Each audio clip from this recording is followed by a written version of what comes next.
petrified.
Welcome everyone. Hello everyone. Welcome to this live match reaction. Chelsea versus Liverpool. It ended 2-1 to Maresca'S Chelsea, and as you can see in the title and as you can also see in the thumbnail, Maresca'S Chelsea edged Slots Liverpool 2-1. So, of course, it's a fantastic result for Chelsea's it's attempt of trying to keep themselves within the scope of getting Champions League football again and getting top four as one of the objectives that, according to reports, is one of the biggest things that Maresca should be looking to do. So thank you guys so much for tuning in.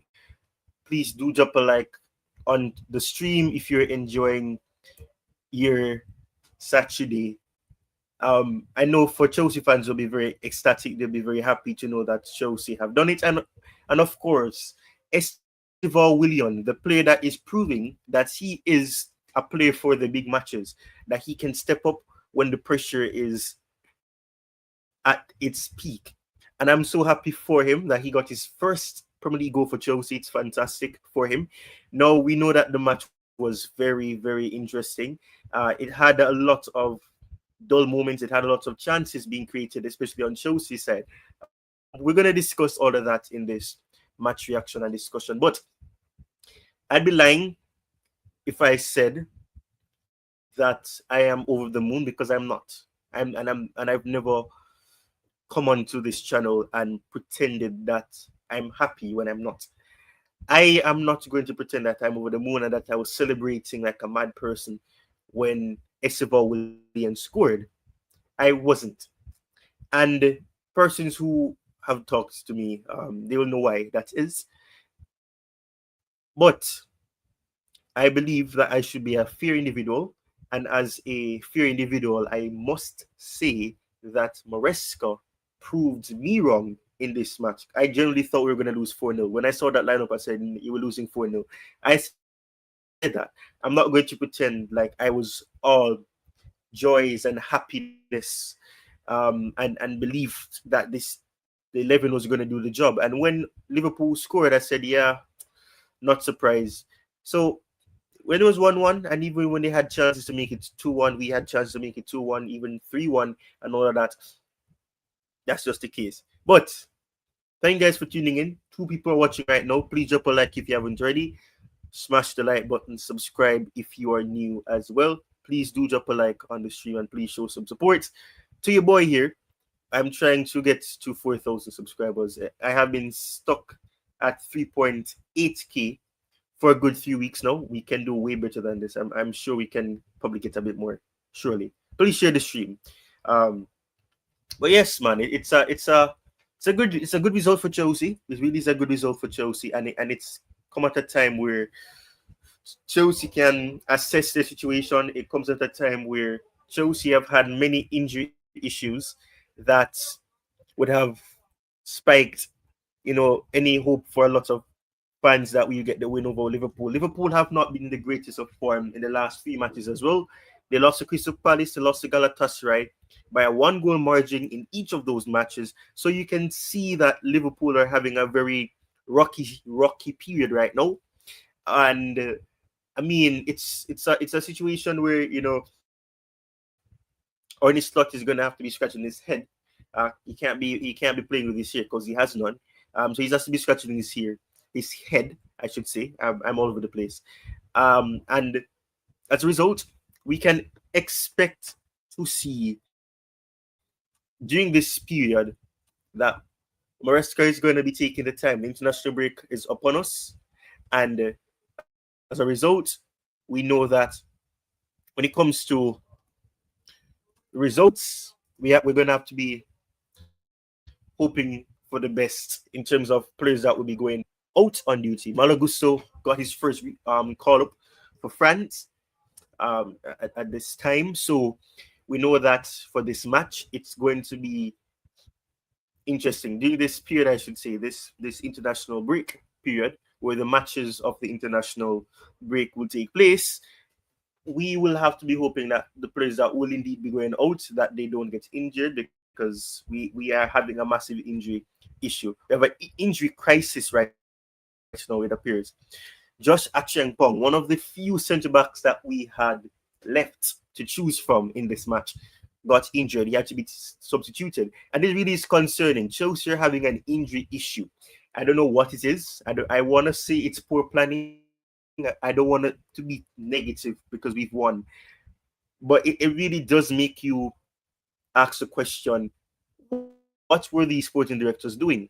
What were they doing when it came on to planning for a season where we had the Club World Cup campaign during what I would call an off-season, and they did not see it as a necessity that we have more options.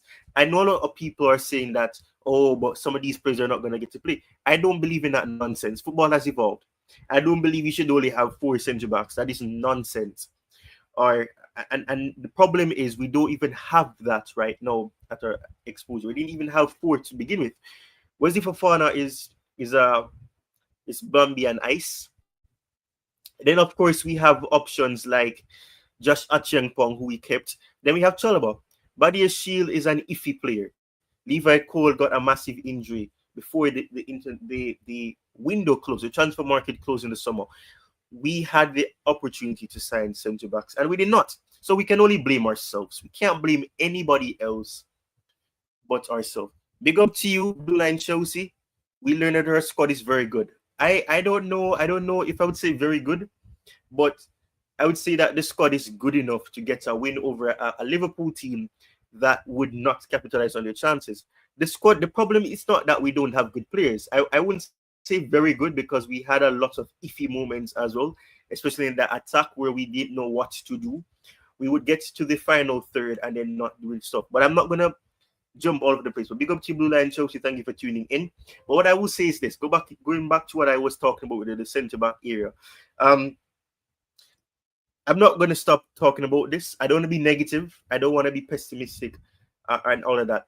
But the problem is we know that we have a injury-ridden record in the recent season. 3 seasons to be exact. We've been hit by injuries galore. We had a record amount of injuries under Pochettino when he was at the club. We had injury issues last year with Maresca, and we have massive injury issues now this year. And as I said before, we had a Club World Cup campaign that was like an off-season period in the summer. The players did not get a rational amount of rest before the Premier League season would have kicked off. And the preseason was not overly packed. It wasn't a case where we had a lot of matches to really revitalize the players that came in late, or had the players that came in late get that chance. So some players are starting to slowly get into the rhythm. But we'll have to see what happens. I'm disappointed that Josh Achiang-Pong is injured. Nonetheless, I'm going to be positive and say that I'm happy Chelsea won. I am joined here with a Liverpool fan, however. He's going to be giving his opinion on the match. So let's welcome him on. Bear with me, Jordan. Let me just change the format so that they can see you. I don't think they're going to be able to see you. So, welcome to the stream. Welcome to Chelsea Sessions. Thank you for tuning in, Jordan. How are you feeling after this defeat for Liverpool? Not. No way, man. This is getting from bad to worse. Palace, Galatasaray, I know you guys. What else should we do Mhm. next? When are we going to win a game at Stamford Bridge? When? We did this before. We draw with you guys. We come again and look what happened. You guys signed the Palmeiras player that played very well in the FIFA Club World Cup and look what happens. Enzo Maresca masterclass again. Look, man. It looks to me like you guys figured us out already. So everyone is starting to figure out Liverpool now. We're unbeaten runners come to an end at Sellers Park. We are not invincible. Our Champions League unbeaten runners come to an end courtesy of Galatasaray. And now Chelsea beat us. Late minute, 2-1. Wow, man. Not good enough. I don't know, man. This team doesn't know when should we start winning games? Because I don't know what this manager is up to. 'Cause it looks to me like I'm seeing nightmares. Well, um, I'm puzzled to say that it was a Enzo Maresca masterclass. I would say that he did well in terms of setting up the team to actually be able to get the better of Liverpool. From the get go, it was a case where Chelsea were not shying away from it. And I mean, I believe that when you've won trophies like Chelsea have won in the last 6 months, it presents them with that capability of not having that what's the word? The word is slipping me now. It was right at the tip of my tongue and it slipped me now. You have that ah it's there but it's not coming out. You have that no dying. I'm gonna just say this for the lack of a better term, a no dying mentality where you're not gonna say never. You're gonna say that we can do this. We can actually get the job done. So you've mentioned something, Jordan, about Liverpool. And this is something that I've been hearing a lot of people say. I've said it myself. GFC Governor said it himself. Even Jerry has said it himself as well. Well, perhaps not at the same level as I have or Garvan, but Liverpool have had this sort of situation where they are, the ways in which they were winning their recent matches, it wasn't convincing all the time. And fine, people may say that when you win the league, you don't win every match convincingly. You may win a game 1-0 or by a 2-1 or something. But it was a case where they were just getting away, and you'd think that one day some team, and now it seemed like some teams would expose it. And that is what we've seen now. Jerry is here. Welcome, Jerry. I just want to get um what am I saying? I want to get Jordan's final thoughts before I bring you in. Not No, final no, thoughts in no terms of hurry. overall. No hurry. The blood pressure of the Blues are at the right place, so no hurry. Mhm. Man, so this game is just on a different level. Tyron and Jerry. But man, you guys were the better team indeed. Great goal from Moises Caicedo outside the box, right? Despite we do have our number one goalkeeper in goal in Alisson Becker is out injured after Tuesday's game. So indeed, so what a great strike from Caicedo. Well, yeah, you guys really deserve the points. You're at home. Stamford Bridge is not an easy ground to go to. It's really difficult for us to really have a win there. It's not. We don't have a great record away from home to Stamford Bridge against a team like Chelsea, and you guys are the better team against us today. So indeed, with Enzo Fernandez in midfield, you guys have a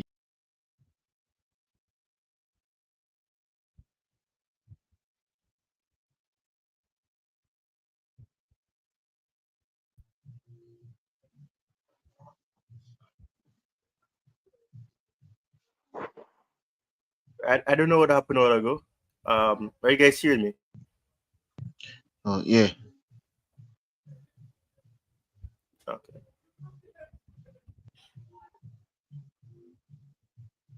Is that all? You want to see Jordan?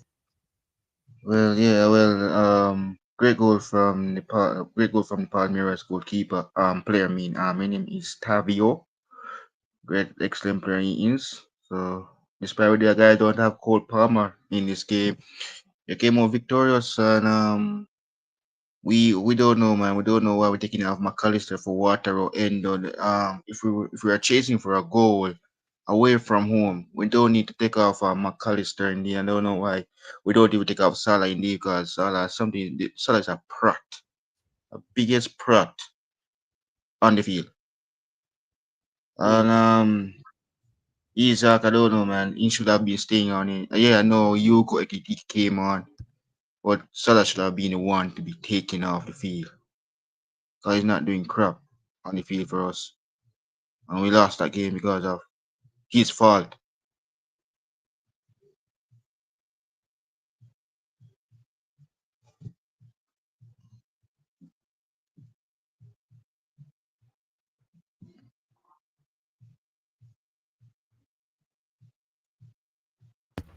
Right. Welcome, Bobby, and welcome, Jerry. Jerry was here first. He got disconnected, so I'm gonna let No, Jerry continue. let Bobby go. Let Bobby go. Welcome. Well, big up Bobby. All right. Jerry has been the bigger person here, Bobby. So welcome, Bobby. What do you have to say about this win for Chelsea? Yeah, big up, guys. Big up, Jerry. Honestly, I wouldn't have minded you going first. But look, guys. Well, thanks for letting me go. Look, of course, I'm ecstatic that we won this game. A game against a team like Liverpool. You know how much of a sort of nemesis they are to us. How many battles, good times, bad times, heartbreaks. You know, it's been up and down with Chelsea and Liverpool. It's that sort of fixture. And today, really, Liverpool shouldn't. I can't. You know, I was listening to them talking about they got this injury. That please, I can't hear that. Chelsea have no players. We have absolutely no players. Let's not get this. Let this victory get us all carried away. We have injuries upon injuries, and the victory shouldn't also paper over the cracks. There are still major problems. But what this injury did do for me was make me pleased at the spirit of these youngsters. Estevao being very, very much behind that today. Caicedo, of course, as always. Enzo, who hasn't been on form, now that he's sort of really having to step up, he has stepped up, which is what we want him for. You know, he was a leader on the field today. Esteva, sorry, Enzo, Caicedo, Cucurella. You know, these were the guys that really stood up. Estevao came on and showed his quality and took us and gave us that X factor to be able to win this game. And we deserved it. You know, the returning Lavia always brings a lot in midfield for us. He allows Caicedo to press further forward and Enzo, of course, to stay comfortably forward. So, look, it was a deserved win. It was a wonderful win, but it doesn't paper over the cracks. We need our injuries back. We need players to be stronger. I don't understand what happened to Badia Shield. Maybe one of you two can explain what happened to him. I don't understand really what happened to Achingpong either. You know, all this stuff that it's always Chelsea players pulling up, rolling around, hanging onto their legs or whatever. And, you know, there's something not right with that. You are a top level athlete, a professional footballer. Why is it only you that always has to pull up? Not one Liverpool player pulled up like that. You know, it's just that's what frustrates me. But I'll take the win. I'll take the character of the win. And I hope and pray we can build on from that and be the team we finally deserve to be, rather than be weakling international, uh, um, little player international, which is what I've been calling them. Let's now be that strong, winning Chelsea. I'm thrilled with a lot of what I saw. Some of the things I saw also frustrated me. I remain frustrated with Garnacho. I don't know what on earth he's going to be bringing into the team. I think he's a downgrade. You get rid of Noni Madueke that you took 2 years to develop, and you put the Garnacho there. I mean, I don't get it. I don't get it. I wasn't too pleased. Jamie Gittens, a little bit better than he has been, and but I don't want to focus too much on the negatives. I think today was a day that the youngsters showed some serious character against the English champions, and I pray we can build from this. Yeah, well said, Bobby. Well said. We also have, is this Banf? I don't want to butcher the name, man. I'm horrible at names.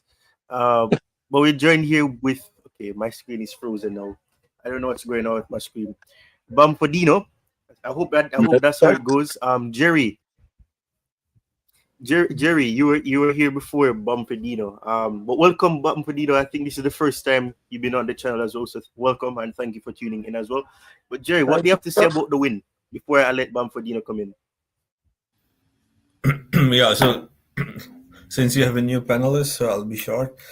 Yeah, all I want to say is that wow, what a win, man. Enzo Maresca, man. So I'm one of the biggest critics of him, right? In the industry, I would say. So I watched this game closely. I told you before the game, if he will win this game, then I'll back him. Right? I said if he can win this game against a strong Liverpool squad, the second Liverpool Arsenal, two best teams in England, in my opinion, then there is no reason for me to question Enzo Maresca. So yes, Enzo Maresca has proved that he defeated PSG in the Club World Cup final. A team like Barcelona with Lamine Yamal struggle at home.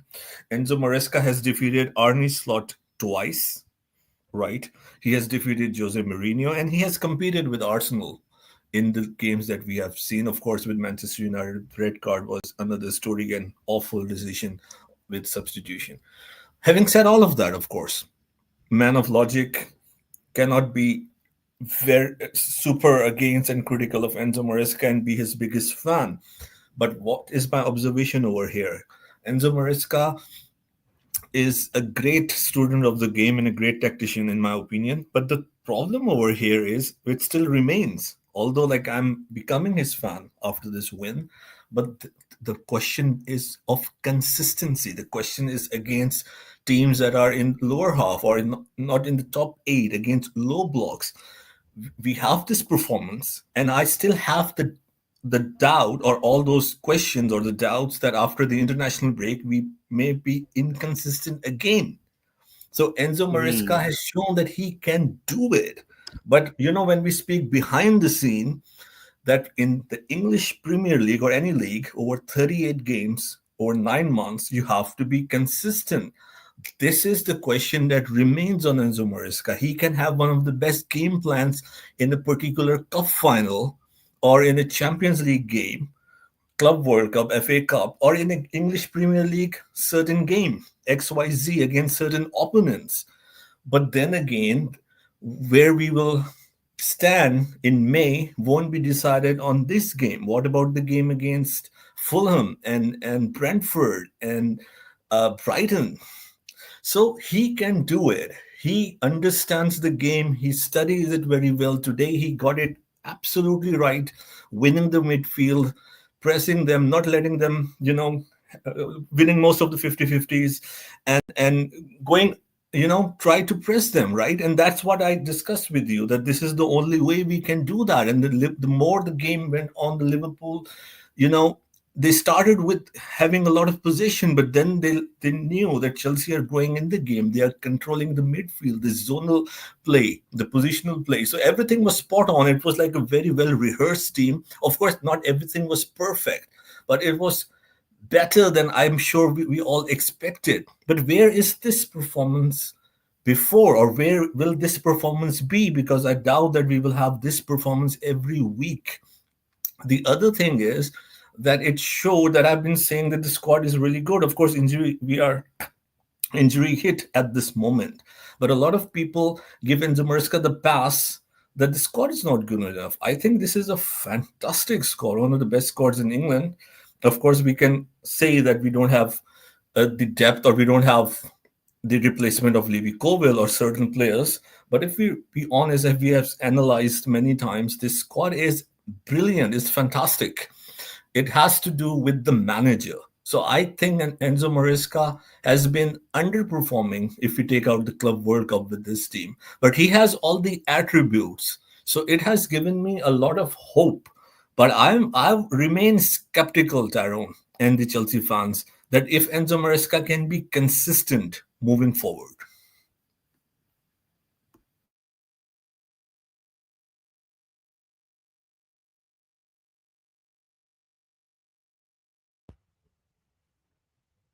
Uh, is Jerry done or something? I think my connection went out all ago. But he's muted, so I take it. Yeah. Welcome, Bamfidino. Thank you for tuning in. What do you have to say about this win? All right, big ups, Tyrone, big ups, Bobby, and all the other panelists. I think this is a great win, and as we all know, we've been struggling lately after the Club World Cup. There were a whole lot of expectation from the fans, and I must say that sometimes the way the fans behave also can affect the team. For some time now, it seems a lot of the fan base were going after Enzo Maresca to the point that people were even thinking about who is going to take care of the team if Maresca should be sacked this season, and they were talking about the Bournemouth, coach, and I was a bit livid about how some of the fan base will be so critical about somebody who has proven to be a very, good coach. I think we were a bit critical about some of the substitutions when we played with Manchester United, and a lot of people were also of the concern that why would you make some changes that would not help the team in a way. And to me, I think today's game, it was well orchestrated. I don't know how long he prepared for this particular game, but it seems from the blown of the whistle, we were up to something and we took the game to Liverpool. This is what we have been lacking for some time now. And I think from now going, if we can do that, regardless of who we are playing, it's going to help the team. The first 15 minutes and the last 15 minutes, we took the game to Liverpool. When you do that, regardless, because we have a lot of talented, attackers, we have young players who can take on our opposing defenders. So if you take the game to them, there is no way there will be a lot of pressure on you. But if you decide to get a ball, you take it back, trying to play from the back, sometimes it doesn't help. And today's game showed that no matter how some people will underrate some of our players, they've proven to be world class players. Talk of Caicedo, talk of Enzo, Fernandez, Estevao, everybody. Even Gittins, which I wasn't sure about him today, proved to be a force to reckon with. And I'm so glad that they've given a lot of people the humble pie, because if you look at the performance, it was top notch performance. Although people would disagree with me for the fact that Liverpool has been on a very declined form right now, but at least we proved to be a force to reckon with. They performed so good, they did so well. And before this game, I was a bit concerned about why Garnacho should start ahead of Estevao. But regardless, he where he started the game from doesn't really matter to me. But what I was trying to tell everybody was, why should that guy Estevao sit on the bench whilst Garnacho was playing? But maybe it was a tactical, decision. He came in the second half and he completely changed the game. Look at him going to the back, to the fact that he was even defending, distributing the ball so well. And I think I'm so glad. If he wasn't going to play today, I don't think we would have seen this performance. So it's up to Maresca. He has to be more decisive whether I should start this young guy for him to be more equipped, or I should let him start from the bench. For me, if we have to start him from the bench, that wouldn't be the best idea. We need to be winning games. If we really want to get the EPL back, we have to be winning games. We don't have to sit back and try to bring them in when the damage has already been caused. Today, we were so lucky that he came in and grabbed us the winning goal. Just imagine he came in and it was too late. What were we going to do? And to the fan base who have been so critical, even without most of our key players, we were able to pull this one off. So I just want to encourage the fan base. We need to encourage the boys. These are young players. They are up and coming. They are doing so well. The coach is also trying. We shouldn't go to the extent that they will feel so abused when we criticize them, that they are nobody. That is not going to help the team. We all have to come together, try to rediscover what Chelsea used to be. And I'm so glad that Maresca is doing the right thing. Honestly, I was very critical about him, but the way he outlined everything today shows that he's a force to reckon with. He's a good, young coach, and we all have to support him. A player like Garnacho, he has to step up his game plan if he really wants to be here. Because if you look at some players that have come over the years and he compare himself to them, that means probably he's not up there. So he has to work extra hard, because at the end of the day, if he's not going to improve, obviously they will send him back to other team or something. So he has to try and cement his place and make sure that he performed better than how he used to be at Manchester United. Because if you look at the Manchester United fans, they are just wishing his downfall at Chelsea. But if he's smart enough, he's going to play with some good players. So this is the time he has to work extra hard. For Gittins, I wasn't sure about the guy, but today he has shown something that at least with more time and also with more hard working, he's also going to be a good player. As for Estevao, I don't know what I have to tell Enzo Maresca. It's either he decides to start this guy from a game, or he just forget about everything. He is our key player. He is the golden boy right now. Let's not even talk about Cole Palmer. Let's talk about Estevao. Look at how he changed the whole, game when he came in. So there is so many, should I say, brighter future for this football team. And because of the international break, a lot of things could happen. I don't know the injury situation right now, but in our next game, it seems it's going to be very difficult if all these guys are on the injury list, because Badiashile left, Achampon left, who was Koa is not here. Maybe Chaloba will be back. So at the end of the day, if Torsen and Chaloba is back, maybe it's going to be a good news. So far, that is what we have. But if Maresca can also look into the team and just, change it, the formation a little bit, that would be so, better. And also the way Achampon played today, man, this boy has a really good future with a football club.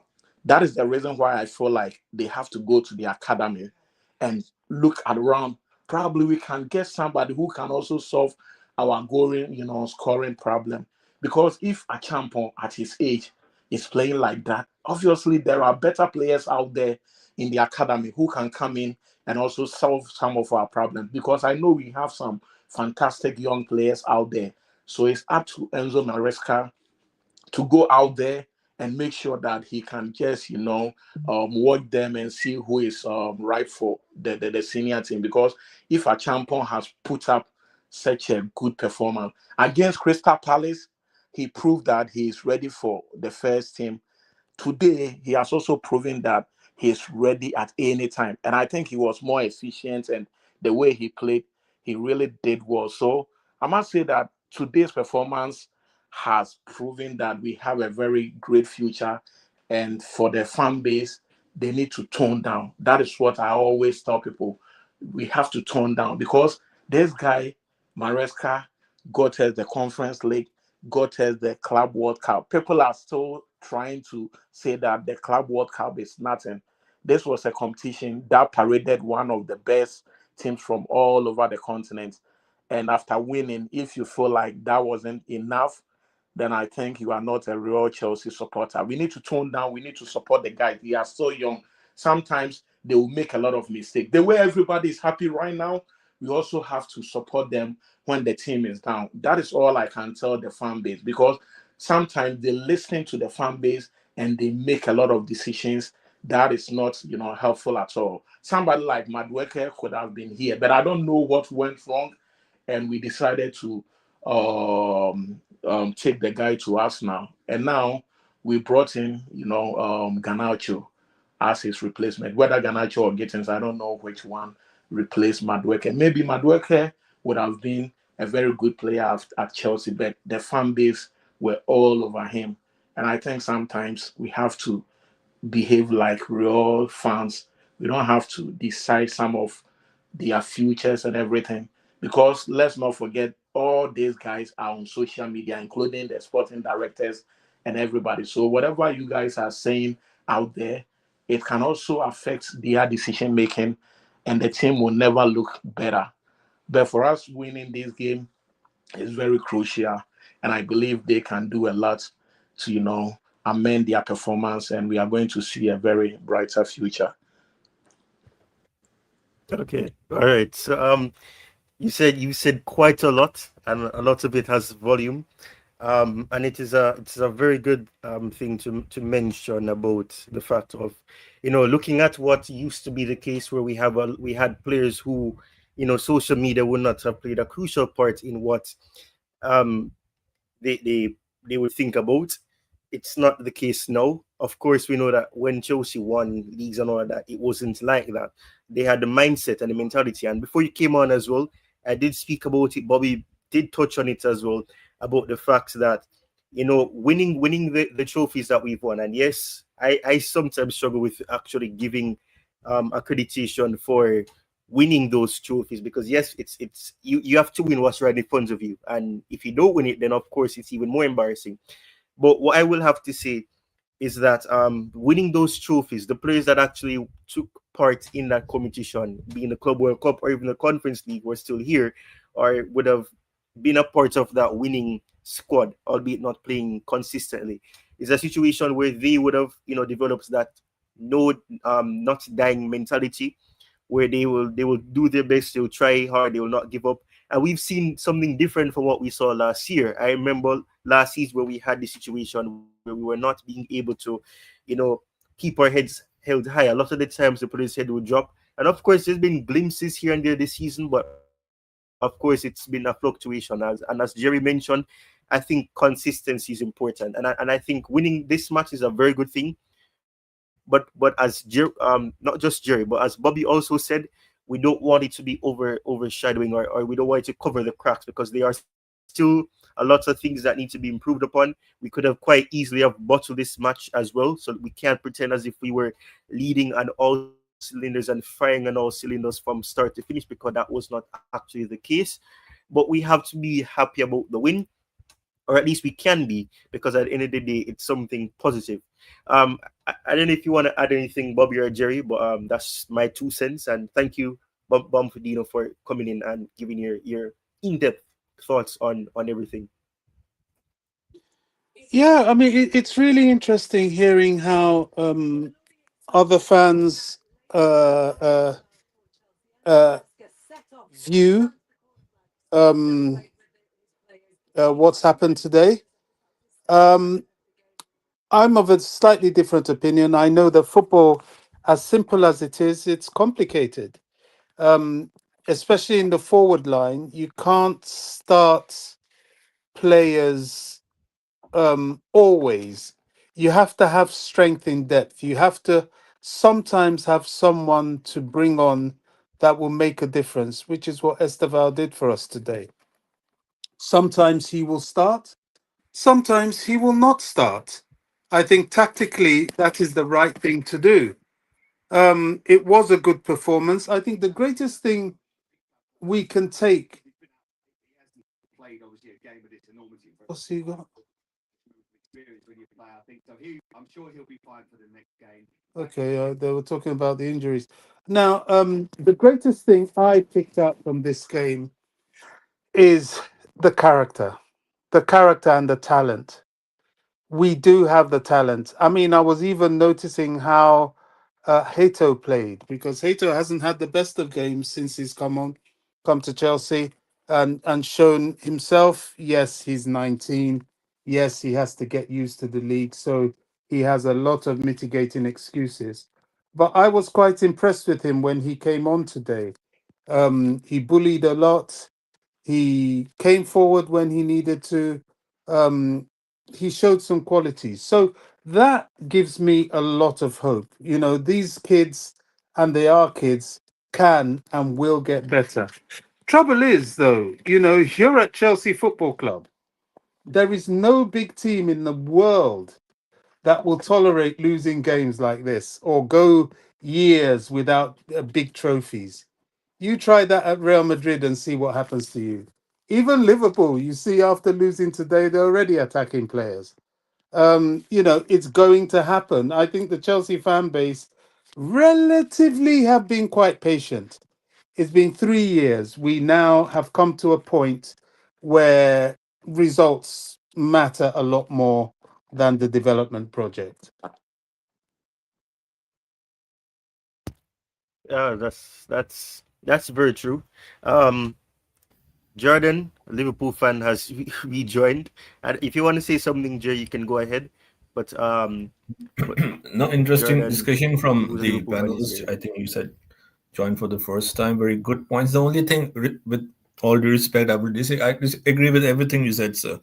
The only thing, again, I think Bobby could relate perhaps, and I'm all for like support, mental health, and all that. But if the players who are playing at the professional level, getting this much salary, and have to compete for top prizes, cannot take criticism on social media, oh, I'm sorry, like you need to like if you are playing at this level, definitely you have gone through different phases. I know there is a different era. Maybe I'm from a different era, right? I am, in fact. You are. But I do understand that, like, I understand, like, if you go below the belt, everyone will be affected. But if a player is criticized either on media or by a fan, the players shouldn't get affected. I think Bobby will agree with that. The players should do better. Now I see like every single word or criticism is affecting people, which is pure madness. So personally, I disagree with that. So, as I said, like I've been a critic of Maresca. I don't like his style of play. I am a truthful person without an agenda. I've given him the credit for the Club World Cup. This season has been a disaster so far, let's be honest. But this win again shows that this man can deliver. He can come up with a good tactic. He can set up a great plan. He can be flexible as well. And but the thing is, why it's not working consistently. Of course, it could be mitigating factors. People can say it's injuries, but today we played a B team. We were playing with the B team. Don't forget, Cole Palmer is the heart and soul. He wasn't there. Our defense, our two starting center backs were not there, among others. So we were playing with a B team as well. And okay, Liverpool had a few injuries, but it was more or less the same. So in fact, if anything, I think we were playing with the B team and they were close to a B plus team, right? So if we can deliver like this, why can't we consistently? Of course, I'm not expecting every week Chelsea go and win the game. If we had one of the best games, as I said, ever, I would say, not only in Enzo Maresca'S reign, ever in my last 22 years memory in Chelsea, following Chelsea, sorry, that was stellar, right? And we have also other games, but again, as we discussed in one of the podcasts, that they are far and few in between. Again, is it the low blocks? Is it the teams that sit back Is it the teams that are more pragmatic? We have an issue. We need to analyze that. But again, Liverpool were not really going all up, all guns blazing, right? So again, if I think when we control the midfield and we press, we do better. It's always like when we are more pragmatic. I mean, this is my observation. Of course, this is anecdotal what I'm saying. When we are more pragmatic and we take our time and we are like micromanaging every move, playing sideways, this is where we struggle. I think we should play with more flair, with freedom. This helps. And this is where I think our team is performing well. As I said, Enzo Maresca has shown that he can do it. He knows what he's doing. But why is it not working every week, maybe a little bit too critical. Like, why is it not working consistently? Because although I've given him a huge pass and I'm been like, okay, let me give him a proper season before I, like come up with further conclusion on him. But I do have my reservation. I'm not sure if we'll finish in the top four. I don't know if we'll win something this season. So I still don't know. I have to see more. This kind of win give me a lot of assurance. It's like if we can beat the big boys, the champions of England, Liverpool, the champions of Europe, PSG, then why cannot we perform? And we did it with the B team. I think, again, as I said, it's observation, pure anecdotes, because I'm not using any numbers in front of me. I think when we play on the front foot, when we press, we do better, and we don't do it consistently. We do it against the big boys. In my opinion, this could be a reason why we are inconsistent.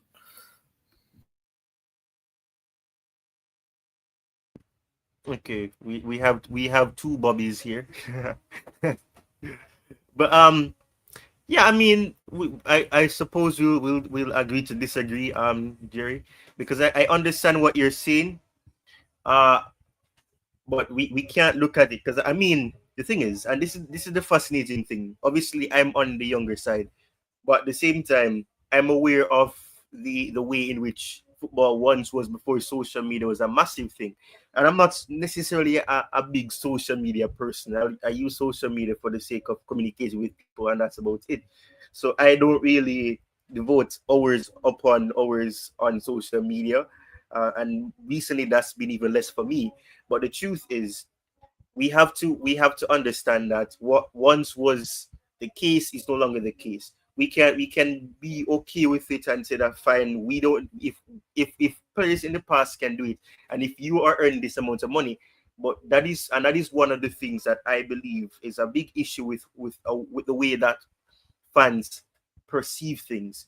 We look at the point of view, and yes, I will say that I do subscribe to saying that fine. These players are earning a lot of money, so therefore it should be a case where they're proving that they're worth that amount of money. But there's two things that we have to constantly remember. For one, the price that we pay to get the players in the first place, they don't put that on themselves. The next thing, and this is 50-50, sometimes the players do request that they get this amount of money, or the agents request that they get that amount of money. But I don't believe that we should use this as a legitimate expectation that because these players are earning this amount of money, they are automatically going to be immune to what criticism is out there. And it's not just any criticism. A lot of the criticism that a lot of players get, it is death threats, it is attacking them at a psychological point of view. So I'm not saying that, if a player just sees, this player did absolute garbage today. No, there's a lot of instances where players have had to leave social media because of the constant toxicity that they face. And a lot of the times, and even with players like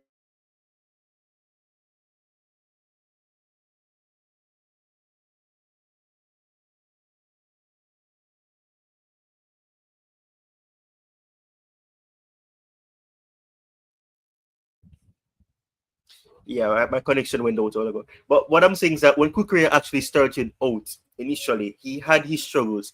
There was a situation that was going, not necessarily social media, but a lot of the times we need to be aware of the fact that a lot of players, it's not like it once was. Sadly, I genuinely believe that social media has done more bad than good for these players. You know, honestly, a lot of players no longer want to fight for stuff or fight to do better, because they're so susceptible to wanting to be accepted online or in the limelight or in the media, which is why I'm saying that we have to accept that things have changed, and that is why I can agree with some of what the old players that we once had would say about it, to say that, oh, when social media was starting up, we didn't even care about it, we weren't excited, because when you're not used to something, it's not going to affect you. But if you're used to something, it's going to affect you. So, of course, that is one thing that we have to. But as I said,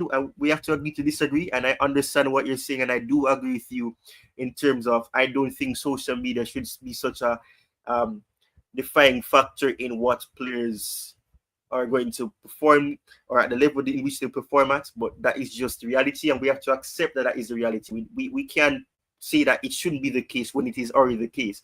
We can say that, fine, we don't agree with it, but we can't expect that what is actually going on with the players is not going on with the players, because that is actually the case. A lot of players are easily affected by this stuff, and a lot of the players need you to hold their hands and guide them rather than them finding solutions, because that is just how the new generation of players actually operate, and that's just the unfortunate reality.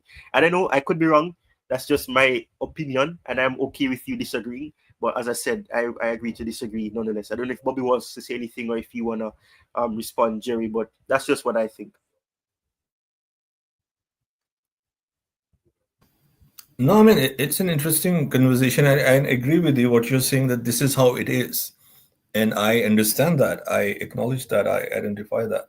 And what I'm saying is that if someone is struggling, of course, as I said, and you know that I'm all for mental health and support, and I also like volunteer for these things. But I'm just saying that I'm like, working and getting salary, which I cannot disclose, which is good enough for a living, but is on peanuts. And the pressure that I have at my work, the criticism that I get every day, the load that I have totally burned me out. So I should cry. Should I be crying, earning nothing as compared to these players, because it's a lot of work, a lot of pressure, l- back and forth meetings, how to improve everything, and even on social media in our small space, as you said, like I don't have to like give a reference. Like when I started, I struggled with some of the things, and you told me that if you are on social media, you don't cannot take these things onto your head. That's all I'll say for now, right? And that was it, right? So the players. Okay, as I said, I acknowledge that this exists, but it's the responsibility, and I'll say what Bobby has to say. I mean, we'll see what Bobby has to say. I think it's the it's not. I'm not blaming the players or the generation. I'm saying it's the responsibility of the management to work with them, as you did with me. I'll say, although I'm like 30 years older than you, that like how you should let it go, or how you should not let it affect you, because we are getting softer and softer by the day, and that's what I and Bobby want the young generation to be more masculine now. That's all I'll say. So I understand what you're saying, and I agree with that. I acknowledge that, but I think it's becoming a joke, to be very honest. Big up to you, Ladimus Prime. Big up, big up, big up, big up, big up. It's good to see you. It's good to see you. But yeah, I mean, I was not expecting you to reference something like that. But I mean, yeah, that is what I'm saying. That I don't believe that we should let it affect us. But as I said, it's just the unfortunate reality that these players are affected by it. But I'm gonna see what Bobby has to say as he's unmuted.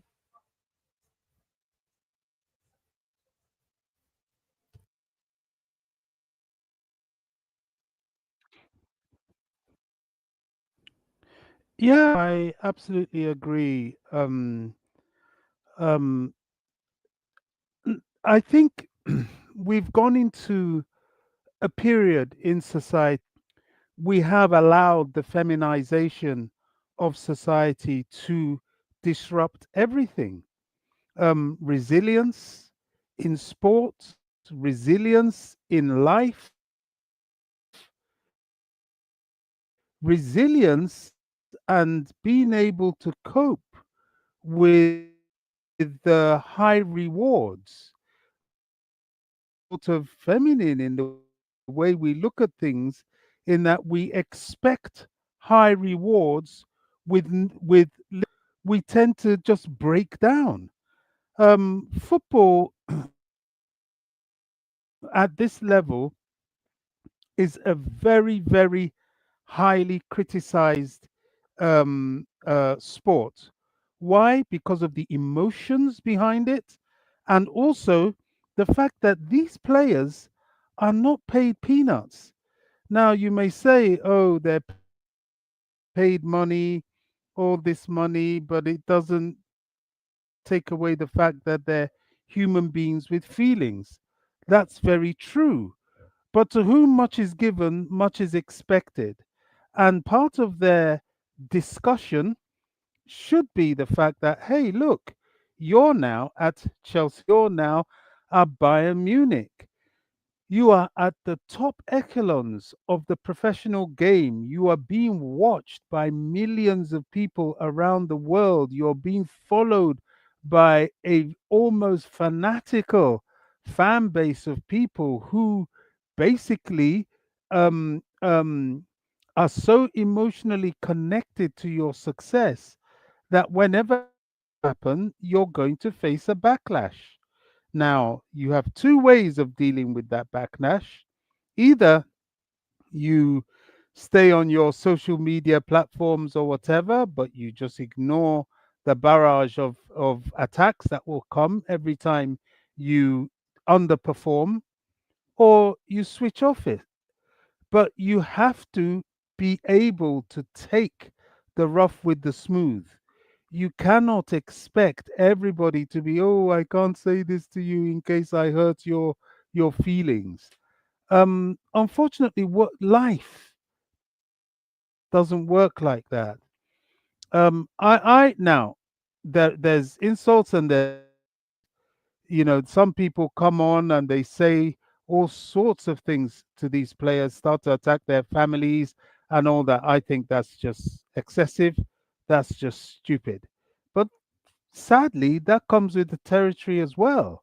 But for somebody to turn around and tell you when you've underperformed that, hey, mate, you're playing badly. Hey, mate, we don't appreciate the standard of football you're bringing to Chelsea Football Club. I think you've got to accept that, and it should encourage you to play better, rather than go into a corner and spit out the dummies in your dummies and sulk and cry. And no,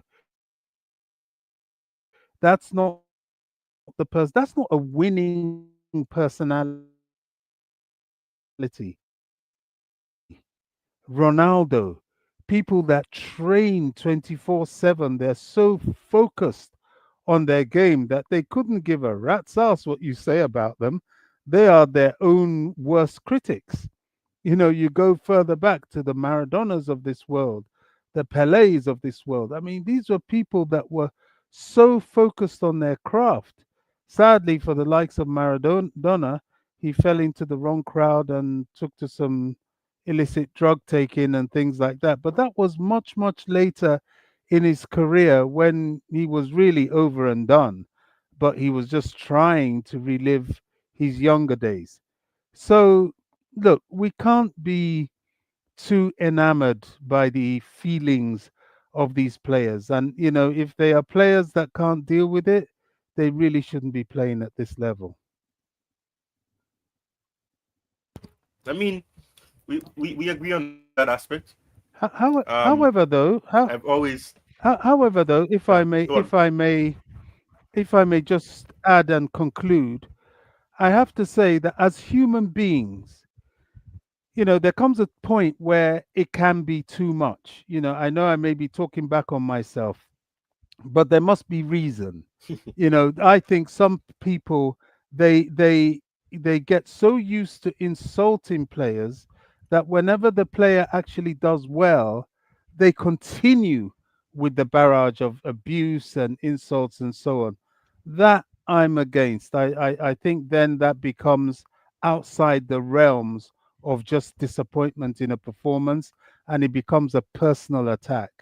So there's a bit of a fine line. There's being upset with a performance and having your say, and then there's been malicious about it, and it's the malicious stuff that I don't agree with. But what can we do to stop that?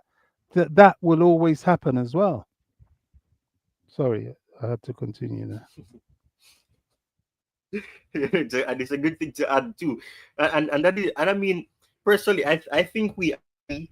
I think all three of us agree on that fact. Because I don't think that should be a big issue where because fans are telling you that as a player you're not delivering, you should be going into a corner and crying about it. No, because and I don't want to really give away too much, but essentially I've always told people this. Um, you cannot go on through life, and you gave some good examples. You can't go through life just basing your how you should perceive yourself or perceive life based on what people say about you, how many people like you or people dislike you. It can't be that, because if you reminisce on that and if you focus on that only, then you will never actually see the good parts of life. You only focus on, oh, I can't believe it, these people don't like me, and oh, I'm at a club where the fans criticize me. And that is where, as you rightfully said, and I'm not going to try to repeat what you actually said, but essentially, if you're earning a certain amount of money, then you have to expect that there's going to be a pressure to deliver. And it's like Jerry was saying, if you expect to be getting a certain amount of money on a weekly basis or at the end of the year, you always have to be proving that you're worth getting that amount of money. And I've even had this conversation with Jerry numerous times about the fact that football is one of the only jobs that I have ever seen where a person performs poorly than what they were actually brought in to do, and they still get paid a handsome amount of money. I've never seen that. At least I don't think so. I may be oblivious to other jobs, but I've never seen a high tech job where you're not performing at the greatest level and you're still getting paid at the highest level. I've never seen that before. So I mean, I'm simple. I'm empathetic towards it, and I sympathize with, as you said, Bobby, the instances where even when a player is doing so well, they're still being hit and met with scrutiny and criticism and disrespect and all of that. But at the same time, I also share the sentiment that if you're at a club, if you want to be a part of a society where social media is going to be steering how things are seen and how things are done, and it having a lot of say, then you have to be prepared mentally before you can perform at the highest level. So yeah, but I want us to look at the statistics here, because I find this very interesting. And I'm not a statistics person. I don't believe in believing that the statistics tells everything, because I don't think so. But the XG is a very interesting component, because it says that we had a 0.88 XG and Liverpool had a 1.93. They had one more shot than we did in total, and we had more shots on target while they had two. So that's a very interesting thing to me, because it really shows that as much as we won the match, it wasn't domination, as I'm seeing many people online are asking. Yeah, I'm not saying that we shouldn't celebrate. I will never tell anybody not to celebrate. But one of the biggest things that I've seen is that a lot of fans are going overboard with this. It's a win, fantastic, but it can't just be about beating these teams only. We have to also aim to be winning as much games as possible. I'm not expecting us to win every match, because I have never seen that happen where we win every match. But the fact is, if you're going to be competing in a league that you want to once again be the holders of, you have to not only beat the big teams, but also beat the teams that are classified as the smaller teams or mid-table teams. And so far, we've struggled against those type of teams. So it's fantastic. We have the number of Arnie Slot. We can win against Luis Enrique. We can beat Jose Mourinho. But you have to also be able to beat the teams that are they don't have the same resources as you, and they're making with what they have. So that's what I think. I could be wrong. If anybody wants to disagree with that, that's fine. I just don't think that it should celebrating beating Liverpool should be the catalyst for, okay, we are going to do madness, or we're going to do this, and we're going to do that, because a lot of teams don't win the league because they cannot get the points that they need to against the teams that will really take points from you, and the teams that actually just look to just get a draw and aim for that and try to build on just staying in the league, and not get relegated. So that is the biggest thing. But as I said, if anybody wants to celebrate, you can have a party, you can drink, you can do whatever you want to do, but don't get carried away because the season is still long. This doesn't determine that we get top four. It doesn't determine that we don't get top four. But at the end of the day, don't get overboard because there's still a lot of matches left to go, and we have a injury crisis right now that is slowly developing, like under Pochettino. So we have to be cautious with the way that we see things. But I see both Bobby and Jerry have their mics unmuted. Jerry looks like he's raring to go. So go ahead, Jerry. No, I was like, when you put the stats, so of course I got excited when I see the numbers. So there's nothing much to say over here. The reason, like, if someone is wondering that the shots on target for Liverpool are 2, Chelsea's 5, but the XG is more, is because they had 2 bigger chances, which Isaac, the sitter, he missed, and Salah with side netting. So that is what it factors. So I personally don't look in the XGs because it doesn't tell a picture at large sample sizes. So I would still look at the shots on target, which actually mattered, because it was like if Salah had scored that goal, if Isaac didn't miss the sitter, because these ifs will cancel each other out if we talk about 20 games as a whole, in my opinion. So shots on target 2 shows solid defensive performance from Chelsea. If you see the XG, yes, because of the big chances, Liverpool had better opportunity, you can say that, to win this game. They didn't take their chances. But shots on target is what it matters if we talk about discrete. So, and I think it was a great defensive play from Chelsea. How about you, Bobby? And then I want to get to what Shanks has here.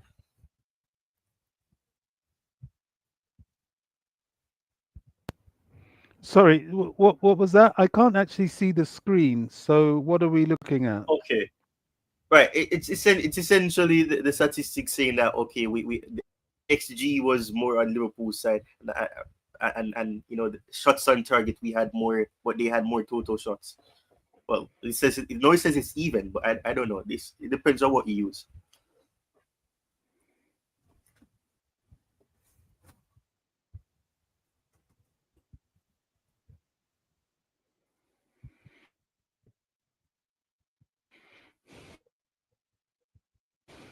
You're buffering, Ty. Can't hear you at all. So, Right. I was can you hear me? So maybe I can you hear me, Bobby?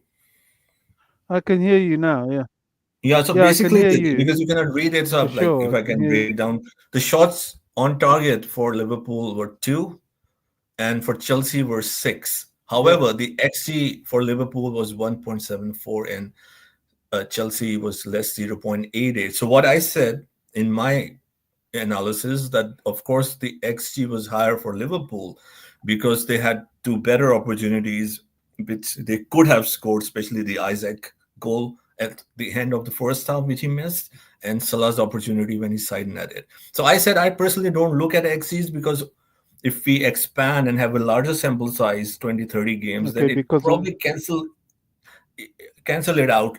Like they had better opportunities, we could have better opportunities. So for me, it does not correlate, if that makes any sense. So I see shots on target for Chelsea was higher to Liverpool, and that's what it matters. So what do you have to say on that?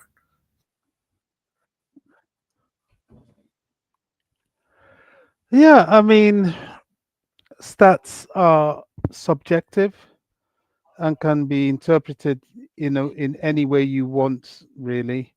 When it comes to an expectation stats, that is perhaps the most subjective parameter of them all because it's based on an expectation. Well, whose expectation? I get you. I think they probably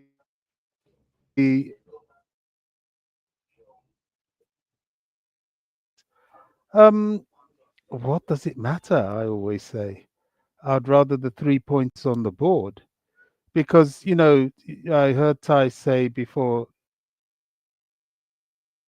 he started buffering that this game doesn't mean you've qualified for the Champions League, and it doesn't not mean you've qualified for the Champions League. I prefer to say that once you have 3 points, you're closer to that objective than if you don't.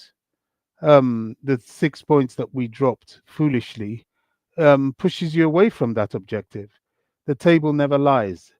So I'd rather win than not win. I'd rather win than have stats, and especially subjective stats. So a probability stat or an expectation stat doesn't mean anything. Yeah, they have a higher XG. So what? Really, the optics didn't tell me that. The optics actually showed it that it was an up and down game. The game in itself was probably quite even and panned out the right way, because when you look at the goal threats and chances, I think Chelsea probably had the better of the two, in my opinion. I've tried to take off my blue tinted glasses. I know it's hard for me, but to be very honest, hand on heart, I think that's a correct assessment. Yeah, 100%. 100%. So let's play devil's advocate and put Tyrone on the spot. So we've been looking at the game purely from the as I mean, not really as fans, of course, as analysts and fans as well, and uh, looking at Chelsea. So I mean, I don't know if it's a valid question. Perhaps it is. Like, do you think how much, like, and not taking anything away from Chelsea, so you're getting where I'm going with that, Tyrone, how much it has to do with Liverpool dropping in form? Like, they lost to Crystal Palace, they then lost to Galatasaray, and now they lost to Chelsea. Tyrone.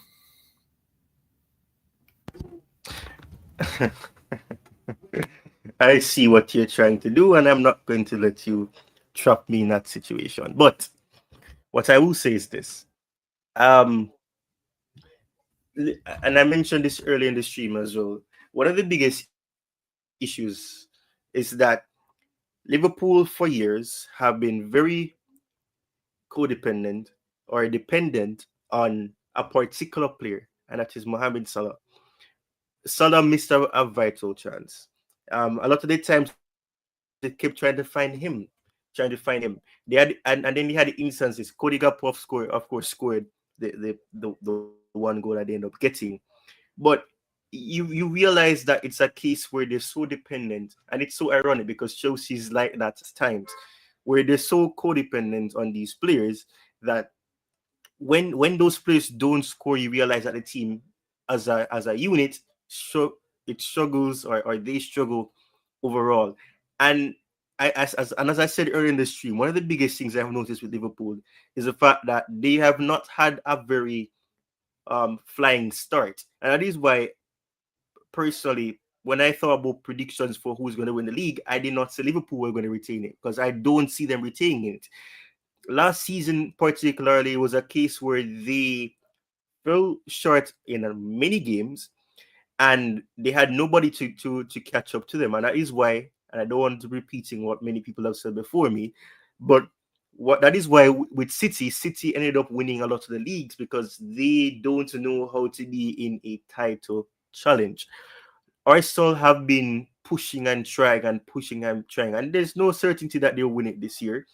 They have to, in my opinion, as a neutral fan and as a rival fan, because how much can you be digging for goal until you reach bedrock? But at the end of the day, one of the issues with Liverpool is that they've never been able to be in a title challenge and win it. They've been in title challenges, yes, but whenever they tried, they've always lost it. When they won the league last season, it was not necessarily a title challenge for a large part of that league season. And then when they won it before that, during the COVID period, at that time City had fallen short massively. So they could have dropped points here, dropped points there, and then it didn't matter because they had nobody to really keep them on their toes.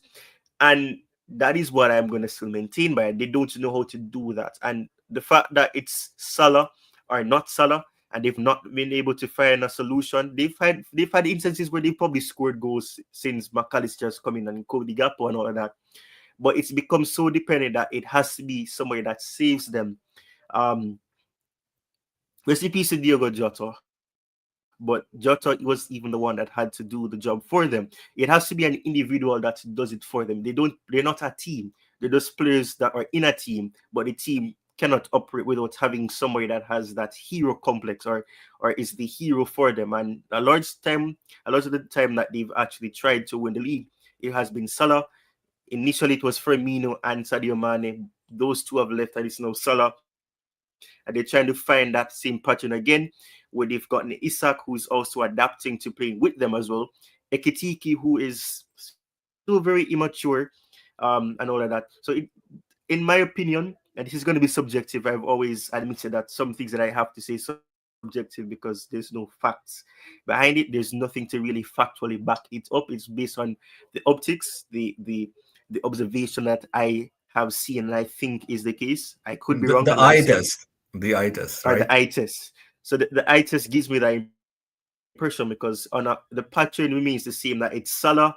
When it was Mane and Firmino as well in the attack, it was either them, where Firmino was trying to create for Sadio Mane and Salah, and they were trying to do it. Then they got Cody Gakpo in, and then Cody Gakpo is the one that does it at times. Sometimes he doesn't. Szoboszlai does it sometimes he doesn't. So it's not a case where it can be spread across the team, which is ironic for Chelsea, because Chelsea in recent times now, especially with the absence of Cole Palmer, has had to find ways of creating chances, and we've struggled for the two games that I say 2 games, but probably it's been more than that, where Cole Palmer isn't available or he's not fit, even if he's playing. So, we've been seeing the goals spread across the team now, which is not, there's nothing wrong with that. Jota hasn't been, not Jota, what am I saying? Joe Pedro hasn't been scoring in recent games. He's been trying to be a part of it, but he hasn't scored. But we have the likes of Chalobah scoring. Badiashile is trying. We have the likes of Tosin in the past trying to score goals. We have the midfield in Caicedo and Enzo Fernandez who are scoring even more now. Malagusto creating chances. So it's a case where the creativity is spreading, and it's not just depending on one player. But we can't pretend as if Cole Palmer isn't a big adapting for the players to do, because when you have such a player that is brilliant, even if it's unconsciously, you start to become reliant on them because you say, okay, we can depend on this player to do this. And then over time, when they don't perform good, you realize that the team overall drops. I've gone long, but that's how I answered the question that I was really trying to avoid answering. But I knew it was gonna happen, that the question will be asked.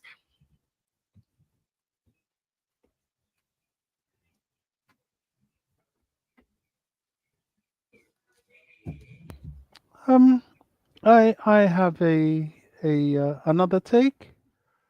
I think it's a good question. I really do. How much of this victory was down to Liverpool's uh, apparent loss of form? It is an interesting question. It is a good question. I think the fact of the matter that Liverpool have slumped over the past 2 or is it 3 games, it's not necessarily a slump. Every team will have a slump. I can't think of any successful team who doesn't have that one or two special players that they kind of rely on to make the difference.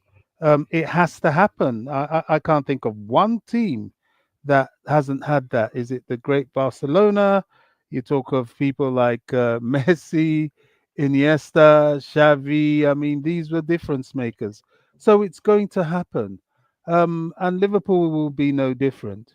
What I do find interesting here, and what I believe is part of this, is that the Premier League in particular is a brutal league. It's a brutal league. Teams study you. They study you. They know all about you. They plan for you. And if you win, everybody studies you. Everybody knows your game. Everybody plans for you. And that's why it becomes just that little bit harder to win and then win again and win again, especially when it's something like the Premier League. And you have to always be able to reinvent yourself. The mastery of someone like Sir Alex Ferguson was he was a master of that. He could reinvent himself season in, season out. He rebuilt three teams three times. He was that good. Not everybody's like that. This season is a bit of a test for Arne Snot. Um, he reminds me a bit of Arsene Wenger. When Arsene Wenger came in, he came in and he had that Arsenal team, and he won off of the back of the George Graham defense.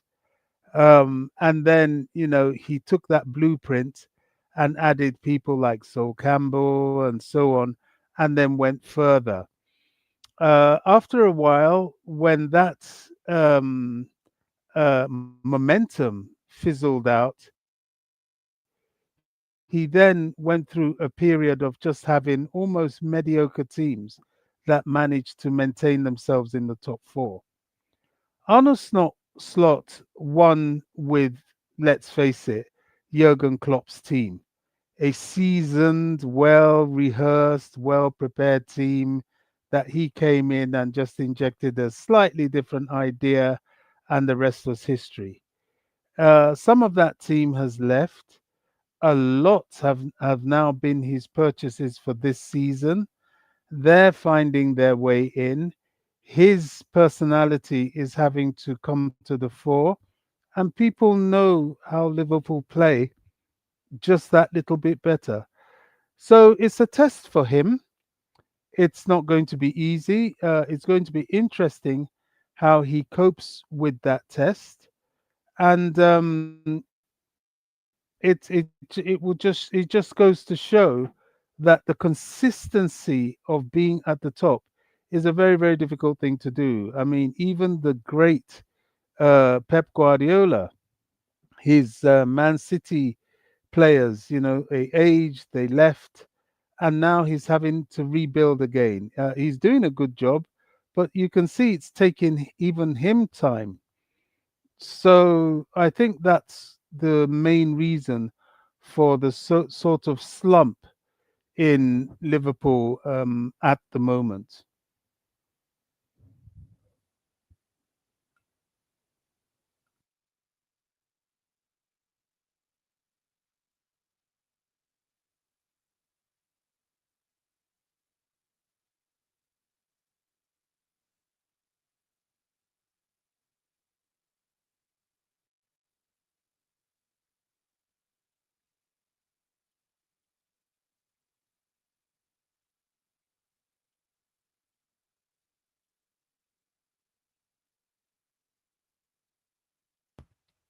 Is it just me, or I'm not getting Bobby? Yeah, I think he finished the point. Yeah, I finished. Yeah, Okay, right, okay, I understand. Right, so but yeah, I mean that's true, and that's why I always say leave it to Bobby to be the voice of reason. Um, I mean, and it's true, it really is true, and that is a very good, and those are very good points that you raised, Bobby, because, and I mean, even many people have said it as well, that we have to be honest.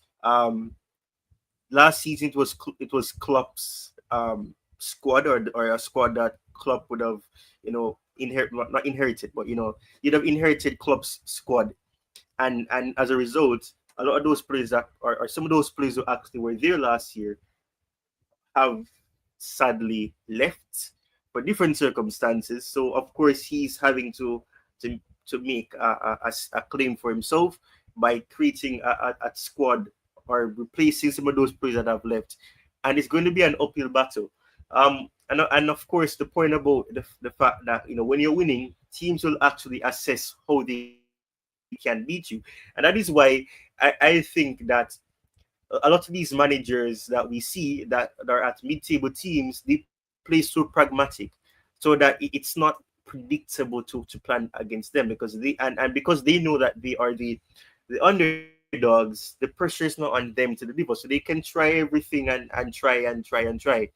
And it goes back to what I was saying before, that one of the things that we'll see is that a lot of teams will fall short against the mid-table teams, because the mid-table teams have that opportunity to be preparing for the next game, because they're looking at who's winning, whilst they are not winning games consistently, or they're losing games. So they will come with an approach that can try to, to disrupt that harmony, or that chemistry that the team is building, or the momentum is the better word I should use. So of course, that is a big part of it. So I agree with you, Bobby. A lot of that ends up being the case, because quite simply, a lot of teams, like in the Premier League, they like to play chess. They like to assess and rewatch games, and it goes back to Maresca. Maresca has always been a manager that we've been told he watches matches and he tries to improve on what was not done well in the game before. Of course, we can be 50-50 and subjective about if that was actually the case for, Man United and the game after that. But of course, I'm not going to go down that slippery slope. But yeah, we're almost at the 90-minute mark, and I have a sort of limitation on how long I can stream as well. So I don't know if you guys have anything you want to add.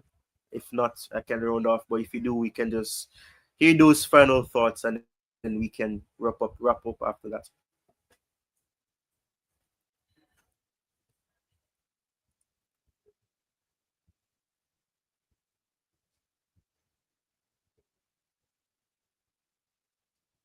Okay, take that as that's it. Okay, so all right, thank you guys for tuning in. Thank you to Shanks who was here. Um, Nightbot is doing the duty of encouraging people to subscribe and like. Um, I don't usually do this, but I have been obliged to do it more often, which is to invite individuals to join the membership community. Blue Line shows you would have gifted a membership to a subscriber in the past days. Huddersfield Town Fan TV, Huddersfield Town Fan TV, I think is the name of the channel that would have ended up getting it. So if you want to be a part of the membership, the membership community, I'm getting tongue tied now. You can always do so. There's videos exclusively for members there, and there will be more content in the near future for that. But if you would like to support the channel in that way, you can do so. It's strictly optional. It's not an obligation. And Nightbot also obliged with this statement. It's no obligation. It's strictly optional. So if you do feel inclined to do so, you can do so. But I'm not going to penalize you, or say that you're doing something wrong if you don't. It's an option at the end of the day. So thank you guys for tuning in. And I appreciate each and every one of you for tuning in. And for Liverpool fan that came on in Jordan LFC, do subscribe to him. Thank you to Bamfidino, who also joined, and of course Jerry Z and Bobby. Thank you guys so much for making this conversation and stream even more insightful, and not just raw emotions, but also rational thinking. Cheers, and see you guys next time.